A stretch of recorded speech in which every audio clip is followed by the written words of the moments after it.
주식 투자에 성공하려면 항상 남들과 반대되는 생각을 할 줄 알아야 돼요. 거꾸로 가는 게 좋은 투자 전략이에요. 안녕하세요. 경제 시그널 김태욱입니다. 원달러 환율이 1,460원에서 70원대를 오가고 있습니다. 고환율, 뉴 노멀 시대라는 표현까지 나오고 있는데요. 이렇게 고환율이 일상이 된 지금 투자자라면 반드시 알아야 할 것들과 대응 전략을 한번 짚어보도록 하겠습니다. 특별히 존리 대표님 모셨습니다. 안녕하세요. 네, 안녕하세요. 네. 대표님, 지금 이제 환율이 1,460에서 70. 와, 정말 높아요. 이거 정말 뉴 노멀인가요?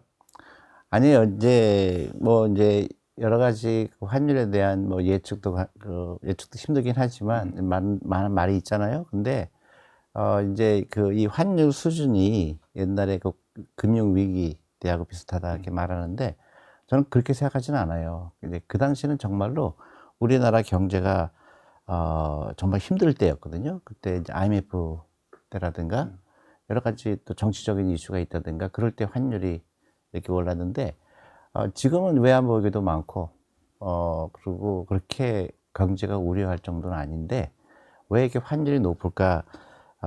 과거와는 다른 게 있어요. 어떤 건가요? 가장 중요한 거는 그때는 한국 사람들이 외국에 주식 투자할 수 없었어요.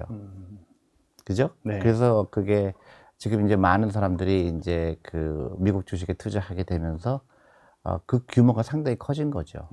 그러니까 또 환율이라는 거는 어떤 트렌드가 생기면 사람들이 전부 그렇게 따라가는 경향이 있어요. 근데 주식에 투자하는 입장에서 보면 내가 미국 주식할 때 이 환율 때문에 내가 1,000만 원 투자할 때 훨씬 더 미국 주식을 조금 살 수밖에 없죠. 그렇죠. 그러니까 굳이 미국 주식에 사는 게 굉장히 비싸졌다 이렇게 말할 수가 있거든요. 그러니까 우리가 너무 한쪽으로만 몰리는 투자 생태가 이런 환율을 또 고환율로 연결된 게 아닌가 싶어요.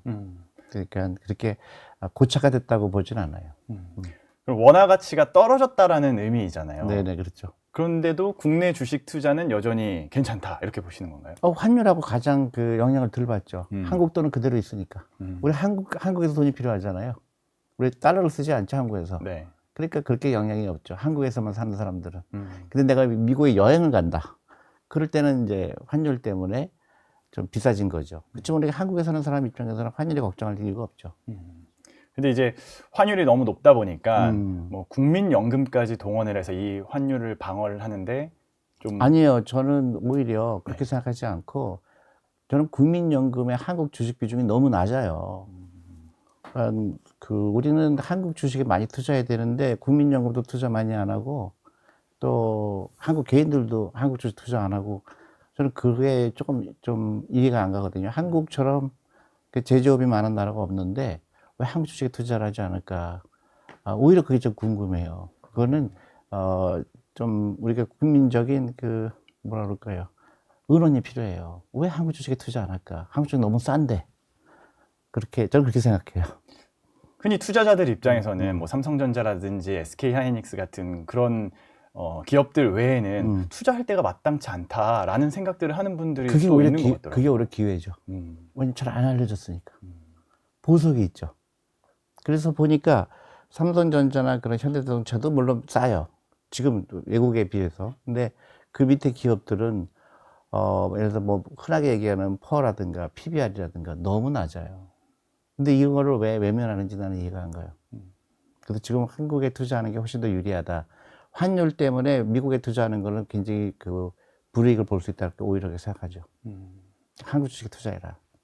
근데 주주들 입장에서는 우리나라 주식은 저평가되어 있다라는 걸 공감하면서도 우리나라에 투자를 하면 뭔가 주주들이 불이익을 받는 것 같다라는 생각들을 많이 그거를 하잖아요. 이제 법으로 바꿔야죠. 그리고 이제 제도를 바꿔야 되고 그 투자를 하는 사람들이 내가 이제 보호를 받고 있구나 하는 믿음을 줘야 돼요. 근데 사실은 그거에 대해서 소홀히 했죠. 그러니까 대주주 위주의 정책, 그 다음에 여러 가지 이제 뭐 상법도 개정하고 그 다음에 예를 들어서 회사가 M&A 될 때 대주주의 이익만 보호가 되고 그동안 오랫동안 투자했던 사람들은 보호가 안 되고 그런 이제 제도적인 게 변화가 돼야 되고 그 다음에 이제 해외에 투자하는 걸 뭐라고 할 수는 없잖아요. 그렇죠. 그러면 국내 투자, 특히 오랫동안 투자했던 사람들한테 혜택을 줘야 돼요. 미국이 그렇게 했거든요. 미국은 1980년대에 그 젊은 사람들이 주식에 투자하게 하면 회사가 25%더 줬어요. 그 정도로 그 장려를 했죠. 저는 한국 주식에 투자하는 걸 장려를 해야 돼요. 환율로 잠깐 다시 돌아오면 환율이 지금 가장 높은 시기가 아니다라는 판단을 서는 사람들이 있어서 환차익까지 노리면서 미국 투자를 더 하는 서학개미들이 늘었다고 보거든요. 아, 그거는 굉장히 위험한 방법이에요. 주식에 투자하는 거는 환율 게임이 아니에요. 주식에 투자하는 거는 그 기업의 주가가 올라가 기업에 투자하는 거죠. 환율로 하는 거는 그거는 굉장히 전문성이 필요하고 그리고 단타를 할 수밖에 없죠. 근데 환차익은 이제 하나의 또 다른 플러스 요인이고 미국 주식이 조금 더 가능성이 있다라는 판단을 하시는 분들이 아니죠. 많은 것 같아요. 반대로 갈 가능성이 훨씬 크죠. 아, 그래요? 그럼요. 뭐든지 가격이에요. 미국 주식 너무 비싸요. 근데 거기에다가 몇 퍼센트를 더 벌겠다고 그런 위험을 하는 거는 주식 투자에 성공하려면 항상 남들과 반대되는 생각을 할 줄 알아야 돼요. 모든 사람이 한쪽으로 몰려갈 때 거꾸로 가는 게 좋은 투자 전략이에요. 근데 한국은 보니까 무조건 미국에 투자해야 된다. 그게 가장 위험해요. 세상에 그런 일은 없어요. 항상 작용, 반작용. 근데 투자하는 입장에서는 반대쪽에 쓰는 게 되게 그 투자 확률이 높아요. 왜냐하면 한쪽으로 사람들이 몰릴 때는 어떤 현상이 일어날까요? 가격의 인플레이션이 오죠. 근데 사람들 그걸로 따라가요. 근데 사람들이 싫어하는 거는 뭐예요? 디스카운트가 되죠. 즉 코리아 디스카운트가 그거죠. 그래서 저는 한국에 투자해야 된다는 거고 반드시 주가를 올리는 게 투자가 아니고 한국 기업의 주가가 올라가야 되는 이유가 있어요. 한국의 주가가 올라간다는 얘기는 그 기업의 자금 조달 비용이 줄어든다는 효과가 있어요. 그러면 똑같은 A라는 회사가 B라는 회사가 있는데 한국 회사가 시가총액이 1조고 이 회사가 3조다. 그러면 한국 회사가 똑같다고 치더라도 훨씬 불리해요. 자금 조달 비용이 늘어나거든요. 사람들 그런 얘기를 잘 안 하죠. 그래서 한국 주식을 뭐 그냥 올리기 위해서 막 투자해야 된다 그런 게 아니고 나는 한국 주식의 미래는 굉장히 밝다고 보거든요. 근데 제도의 보완이 필요하고 그다음에 뭐예요? 퇴직연금, 연금저축, 국민연금 이런 큰 자금들이 오랫동안 투자한 자금들이 한국 주식에 들어와야 되는데 안타깝게도 그게 안 이루어지고 있어요. 금융교육을 잘 안 받았고 또 주식 투자하면 안 된다는 사람이 대부분이고 또 주식을 투자하더라도 뭐 샀다 팔았다 하는 거고 이거가 고쳐지지 않으면 그 한국 주식시장은 좀 제대로 되기에 좀 시간이 걸리겠죠. 근데 이게 너무 중요한 이슈예요. 금융교육이 필요하고 우리 자녀들 창업하라고 가르쳐줘야 되고. 단순하게 생각을 해보면 미국 주식은 우상향을 한다라는 생각들이 굉장히 그렇죠, 많잖아요. 그렇죠. 근데 우리나라 주식 같은 경우에는 변동성이 워낙 크다 보니까 여기에 투자하는 게 맞아? 라는 그런 생각들을 사람들이 이제 변동성을 잘못 이해하고 있어요. 변동성은 가격이 변하는 거예요. 회사가 변하는 게 아니죠. 한국 회사가 잘 됐다 못했다 막 이렇게 한다 그러면 문제가 있는데 회사는 잘 되고 있어요. 돈 잘 벌고 있어요. 근데 가격만 변하는 거예요. 그러면 나는 투자가 입장에서는 그 변동성에 신경 쓸 필요가 없어요. 변동성은 위험이 아니에요. 변동성은 가격이 변하는 거예요. 근데 나는 10년 동안 투자할 건데 오히려 나한테 기회가 될 수가 있죠.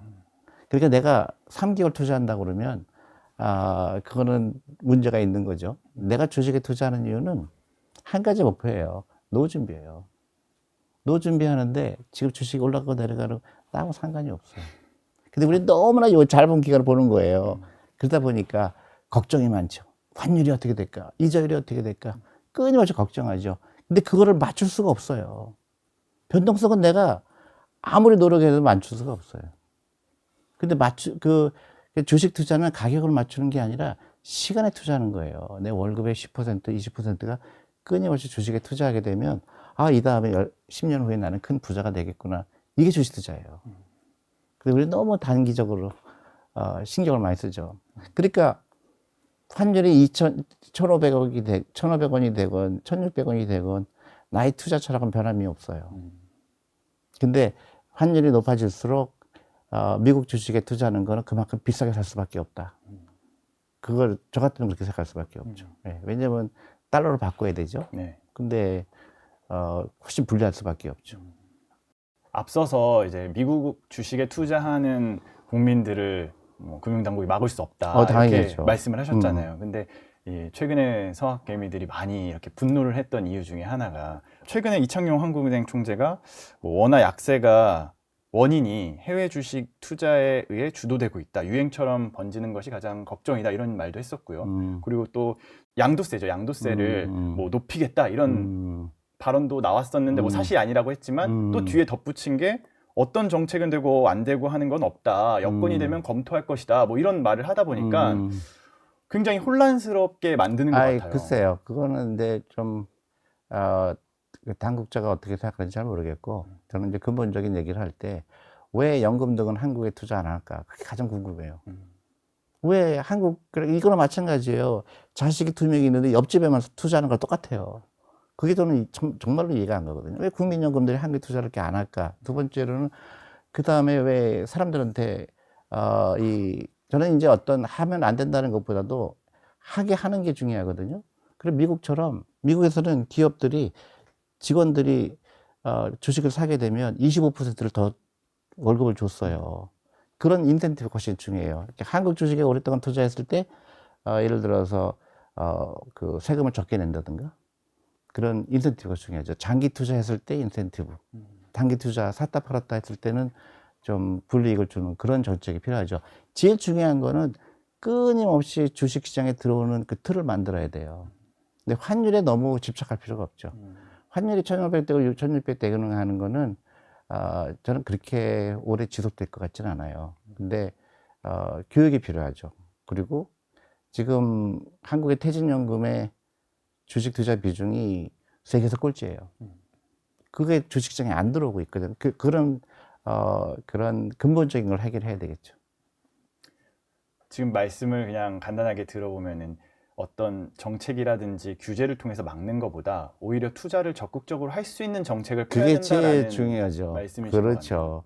그러면은 뭐 지금 이야기 나왔던 해외 주식 연간 양도 차익이 지금 250만 원까지는 세금이 없고 그 이후에는 22%를 내잖아요. 이거를 더 걷겠다라고 하는 것들도 별로 효과를 볼 수 없다라고 보시는 건가요? 그러니까 그게 저는 이제 정책 위반자가 아니니까 그게 좋다 나쁘다는 거는 좀, 내 의견은 그것보다는, 한국에 투자하는 거를 이제 각종 연금이나, 그거를 그 한국 주식에 투자를 더 많이 해야 된다. 그게 가장 중요한 거고, 그 다음에 우리 자녀들, 그 주식을 사주는 그런 거라든가, 사교육비를 좀 줄인다든가, 그런 게 더 근본적인. 그래서 한국 주식이 올라가게 되면요, 지금 너무 싼 주식이 많기 때문에 그런 한국 주식에 대해서 재평가가 이루어지게 되면 외국 자본이 들어와요. 외국 자본이 들어오면 그게 가장 키예요. 외국 자본이 어떻게 들어오냐? 외국 자본이 안 들어오는 이유는, 한국의 기업 지배구조에 대한 불신이에요. 일본에서 했던 것처럼.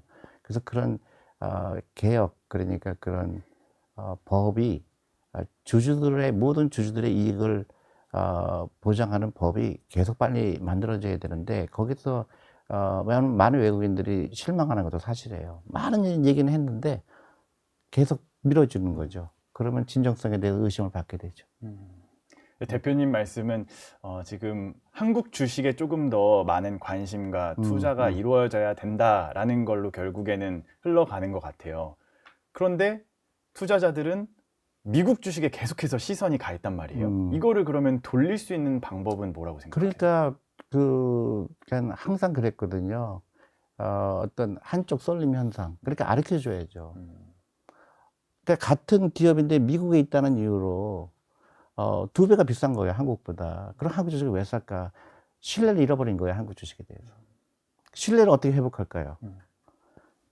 정책이죠. 그리고 법이죠. 레귤레이션을 고쳐야 되죠. 거기에 대해서 굉장히 기대를 많이 했던 외국 투자가들이 조금씩 실망하는 거죠. 정말로 진정성이 있는가? 왜냐면 옛날에도 많이 고친다고 했는데 안 고쳤거든. 네. 그러니까. 근데 이제 그런 프로그램들이, 그 다음에 상속세가 너무 높아요. 그게 근본적인 거죠. 그러니까 대주주가 주가가 올라가는 걸 싫어하는 사람도 많은 거거든요. 상속세 때문에. 그런 거에 대한, 좀 의논이 필요하죠. 그 다음에, 정말로 이제 그 정치 분야에서 건드리기 쉽지 않은 거가 있죠.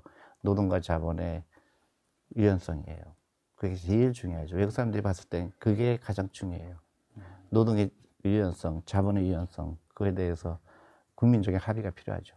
그 신뢰성을 키우는 게 진짜 어려운 일인 것 같아요. 음. 최근에도 뭐 네이버랑 두나무랑 이제 합병을 한다라는 이야기가 나오면서 가장 주주들이 불안했던 부분이 이게 나스닥에 상장을 할 거다라는 이야기가 나왔기 때문이잖아요. 그러면은 결국에는 또 미국 투자를 해야 되네라는 생각으로 이어질 것 같거든요.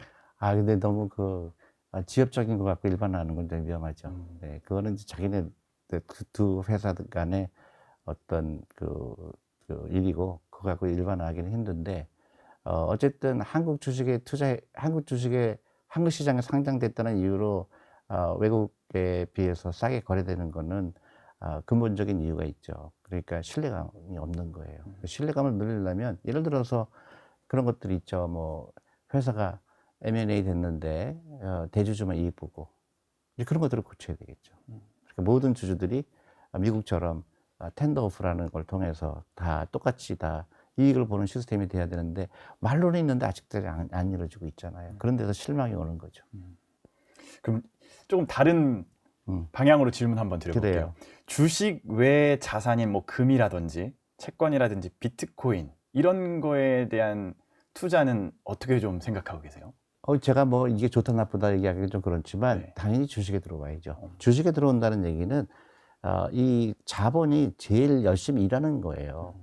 자본이 주식에 들어가서 주식의 가격이 올라가게 되면 그 회사의 자금 조달 비용이 줄어들게 되고 선순환이 되죠. 그래서 경제가 발전하는 거고, 그 다음에 그 주식을 소유한 사람들은 그걸 통해서 자기 부가 늘어나게 되고, 부가 늘어나게 되면 어떻게 될까요? 살기 좋은 나라가 되죠. 그게 근본이에요. 근데 그게 바뀌는 거는, 지금 한국의 가장 큰 문제는 그 자산의 80%가 부동산에 있다는 게 가장 지금 위험해요. 그러니까 부동산 가격을 올리기도 뭐하고 내리기도 뭐하죠. 내리면 어떻게 돼요? 사람들의 재산이 줄어들죠. 올라가면 어떻게 되죠? 서민들 집 사기 힘들죠. 그게 우리가 그동안 금융교육을 소홀히 한 탓이죠. 적당히 그 부동산에 소유했어야 되는데, 외국처럼 30% 40% 해야 되는데 한국은 80%예요. 주식에 대한 교육을 전혀 안 한 탓이죠. 많은 젊은 사람들도 놀랍게도 주식 투자 안 하는 사람들이 많죠. 그 다음에 자기 퇴직연금도 원금 보장에 들어가 있죠. 그런 것들이 너무너무 심각하죠. 금융교육을 해야 돼요. 그럼 자기 자신의 그 돈을 지키는 게 결국에는 많은 사람들이 가장 신경을 쓰는 부분이잖아요. 그러다 보니까 요즘 최근에 또 민감하게 반응할 수 있는 게 금리인 것 같아요. 그래서 연준에서 금리 인하 발표가 나온다라고 해서 계속해서 뭐 유동성이 돌 거다 해서 주식 투자해야지 했던 사람들이 지금 계속해서 동결로 가다 보니까 불안해서 또 좀 투자라든지 이런 거를 보수적으로 지키려고 그러니까 하고 이렇게 되는 것 그걸 같아요. 이제 그 주식 투자하는 이유를 잘 이해하지 못하는 건데, 주식 투자하는 이유는 딱 한 가지예요. 내가 기업을 소유하고 싶은 거예요. 우리는 소유하지 말라고 가르쳐요. 샀다 팔았다 하라고 그러잖아요. 그렇게 가격을 맞추는 기술로 착각하잖아요. 그러니까 절대 성공 못 해요. 왜냐하면 변동성을 맞출 수가 없어요. 그렇지만은 내가 어떤 좋은 기업을 소유하고 싶다는 사람이 늘어나야, 나는 10살 때부터 소유했는데 30살 되니까 그게 5배도 오르고 10배 오르는 거거든요. 그게 투자예요. 시간에 투자해라. 이런 걸 가르쳐 줘야 되는데, 우리는 계속 샀다 팔았다, 차트 보라, 뭐 어깨에 팔고 뭐 무릎에 사라, 이런 거 다 필요 없는 얘기예요. 그래서 근본적으로 그래서 국가가 그걸 도와줘야 되고, 개인도 도와야 되고, 또 강제성도 필요해요. 주식에 투자하지 않으면 나라가 힘들어져요. 그리고 기업이 주가가 올라가야 되고, 그래야 그 기업이 그 펀더멘털이 좋아지죠. 그러니까 사람들은 그 회사가 잘 되면 주식 가격이 올라갈 거로 생각하는데, 그 반대의 경우도 있어요. 주가가 올라가면 회사가 잘 돼요. 왜냐하면 자금 조달 비용이 줄어들거든요. 그런 전반적인 생각을 해야 돼요. 지금 과거에 비해서 주식에 대한 관심은 확실히 더 높아진 거는 맞는 것 같아요. 그러다 보니까 뭐 B2라고 해서 절대 하면 안 되죠. 근데 신용융자 잔고가 다시 계속해서 그렇죠. 급증하고 있잖아요. 그런 거는 좀 위험하죠.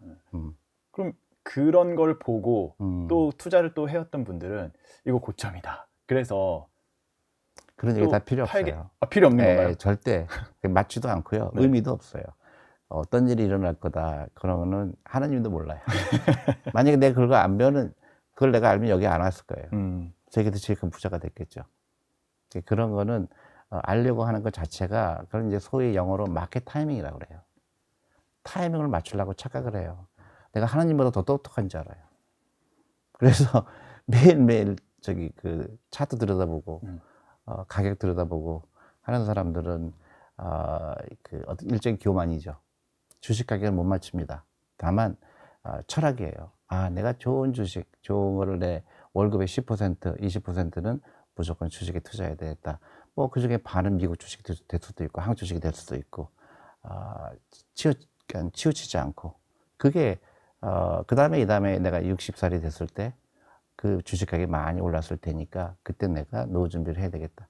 근데 그런 타임을 생각하지 않고 짧은 기간을 계속 보는 거예요. 야, 미국의 환율이 어떻게 됐고, 환율이 어떻게 됐고, 저는 복잡해서 그거는 가장 심플하게 해야 돼요. 월급의 10%는 무조건 나의 노후를 위해서 투자한다. 그거를 제일 잘한 나라가 미국이에요. 그래서 미국이 강대국이 된 겁니다. 그래서 미국은 어때요? 새로운 기업이 나오죠? 구글이 나오고 아마존이 나오잖아요. 한국, 일본이 안 나오죠. 심각하죠. 중국도 많이 나오잖아요. 그게 이 캐피탈 마켓, 자본시장에 대한 이해 부족이에요. 그래서 이제 금융이 그 역할을 해야 돼요. 또 창업하기가 힘든 나라라는, 그러니까 기업을 운영하기 힘든 나라라는 그런 이미지도 있는 거잖아요. 한국처럼 창업하기 좋은 나라가 없어요. 미국은 망하면 끝이에요. 근데 한국 사람들 잘못 알고 있어요. 한국은 어디 가나 창업센터가 있죠. 막 빌려줘요. 막 그 사무실도. 이렇게 좋은 나라가 없어요. 근데 그게 고정관념이에요. 미국은 우리 아들도 창업했다가 실패했거든요. 근데 전혀 미국은 도와주는 데 없어요. 그러니까 우리가 너무 고정관념이 사로잡혀 있어요. 그러면은 지금 뭐 이번 정부에서 뭐 상법 개정도 하고 배당 분리과세, 뭐 기업가치 제고 정책을 연달아 내면서 코스피 5천 시대를 목표로 하고 있잖아요.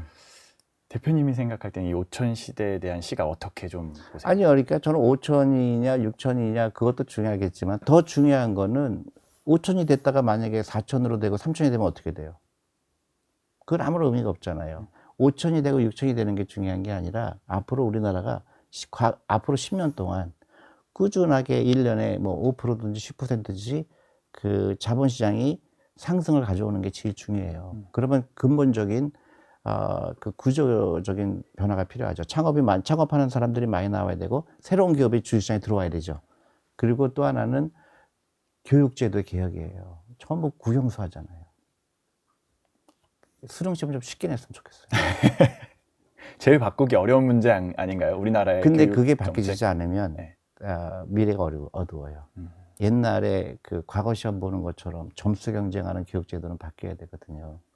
그게 가장 어렵지만 그게 가장 중요한 숙제라고 봐요. 그러니까 교육제도의 개혁, 그리고 아이를 제발 좀 잠도 재우고 점수 경쟁은 안 하는, 이게 사실은 가장 중요한 그 금융 교육이에요. 아이들한테 돈을 가르쳐주고 투자를 가르쳐주고 현명한. 그래서 우리 미국 같은 경우는 공부 잘하는 아이들은 너 뭐 할래? 그러면 다 뭐 하죠? 월스트리트 가겠다 그러죠. 한국은 의사 되겠다 그러죠. 그게 큰 차이죠. 한국도 이제 금융 발전을 위해서 금융업에 종사하고 싶은 애들이 많이 나와야 되겠죠. 그리고 다양성 있는 교육. 창업을 많이 해야 돼요. 창업하려면 어떻게 돼요? 남들과 다른 방향으로 가야 되겠죠. 더군다나 앞으로는 국영수는 이제 정말로 중요하지 않은 시대가 왔는데 우리가 아직도 그 제도를 고집하는 게 문제죠. 오늘 어떻게 보면은 큰 틀에서는 고환율 시대에 이제 투자자들이 어떻게 생존을 해야 되는지에 대한 부분을 한번 찾아보고자 했는데, 대표님 이야기를 들어보면 환율도 일단은 그게 중요한 게 아니, 투자를 사람들은요, 네. 왜 생존이란 말을 썼을까? 이게 전쟁이 아니에요. 투자라는 거는 무지하게 즐거운 거예요. 근데 환율하고 나하고 상관이 없어요. 근데, 그리고 내가 상관한다고 해서 뭐 달라지죠? 내가 그럼 환율이 1600 됐다고 해서 내가 갖고 있다 다 팔 거예요? 정말 중요한 거는, 한국이라는 나라가 어떻게 될 것이냐. 내가 투자하는 거, 내가 3년 전에 투자했는데 20년 전에 마감하면 안 되잖아요. 그러면 정말 경쟁력이 있는지, 또 밸류에이션, 가격이 괜찮은지. 근데 미국 주식 지금 무지하게 비싸요. 근데 돈이 쏟아져 들어가니까 비싼 거거든요. 그러면 나는 잠깐 내가 이 주식을 미국 주식을 사는 게 좋은가? 한국 주식을 사는 게 좋은가? 한국 주식 너무 싼 거예요. 프라이스 북이 0.3도 있어요. 그리고 왜 쌀까? 아, 신뢰를 잃었구나. 그리고 신뢰를 어떻게 회복할 것인가? 그거에 대해서 고민해야 되는 거지. 환율을 내리기 위해서 어떻게 올리기 내려 이거는 어떻게 보면 암 환자한테 몰핀 넣는 거예요. 근본적인 게 왜 그런가? 왜 한국이 디스카운트가 됐는가? 많은 경우가 있지만 외국 사람들이 가장 걱정이 되는 부분은 개혁을 정말 할 것인지, 그다음에 기업 지배 구조가 정말로 모든 주주들을 위해서 경영진 일을 하는 것인지. 미국이 돈이 쏟아져 들어가는 거는 그런 것 때문이에요. 주주들 권익이 똑같은 거예요. 그 다음에 경영 잘못하는 경영진은 어떻게 되죠? 미국은 쫓겨나요. 한국 그런 역사가 없죠. 그런 걸 이제 당장 크게 바꿀 수는 않겠지만은 전반적인 그 로드맵이 필요해요. 그래서 한국에 투자하는 게 나한테는 굉장히 세이프하구나. 또 한국이 변하고 있구나. 한국이 진짜 경쟁력이 다시 살아나고 있구나. 그걸 보여주는 방법을 고민해야죠. 마지막으로 네. 개인 투자자 입장에서 환율도 지금 그렇게 중요한 게 아니라고 하셨고 국내 기업 중에서 가치 있는 것들을 찾아야 되는 거잖아요. 어떤 방법이 있을까요? 찾을 필요 없죠. ETF 있잖아요. 코스피 200 ETF 있잖아요. 연금저축펀드 계좌 열고, 올해가 계좌 열고, 그 다음에 뭐 한국에 투자하는 ETF 많잖아요. 그거 사면 돼. 그리고 세금 혜택 있잖아요. 근데 이제 사람들은 급한 거예요. 빨리 부자 되고 싶거든요. 절대로 빨리 부자 못 돼요. 빨리 부자, 그 부자가 되는 거는 시간이 필요해요. 그래서 우리 마라톤하고 똑같아요. 마라톤 뛸 때 어떤 사람이 유리하죠? 꾸준하게 페이스로. 꾸준한 것도 유리하지만 더 중요한 건 뭐죠? 일찍 떠나야지. 일찍 출발한 사람이 이길 수가 없죠. 그죠? 그래서 일찍 출발해야 되는데 안타깝게도 한국의 젊은이들은 출발 안 해요. 거꾸로 가요. 그러니까 나중에 50대 되면 후회하죠. 지금부터 그런 프로그램을 만들어야 돼요. 일찍 하고 오래 할 경우에 인센티브를 주는 거예요. 세금 인센티브가 될 수도 있고, 그래서 금융교육을 꾸준하게 하고 내 재산이 늘어나는 걸 경험하게 하고, 소비 그만하고 놀러 가지 그만하고 커피 그만 마시고 그런 캠페인을 벌여야 되는 거죠. 마지막으로 대표님께서 개인 투자자들에게 이렇게 했으면 좋겠다. 네. 조언을 한 말씀 해주신다면? 그렇죠. 그거를 대답 드리기 전에 왜 한국 사람들은 부자가 안 될까? 그것부터 말하고 싶어요. 부자는 누구나 될 수 있어요. 제가 그냥 과장하게 하는 게 누구나 될 수 있어요. 왜? 시간이 있기 때문에. 젊은 사람들은 시간이 있거든요.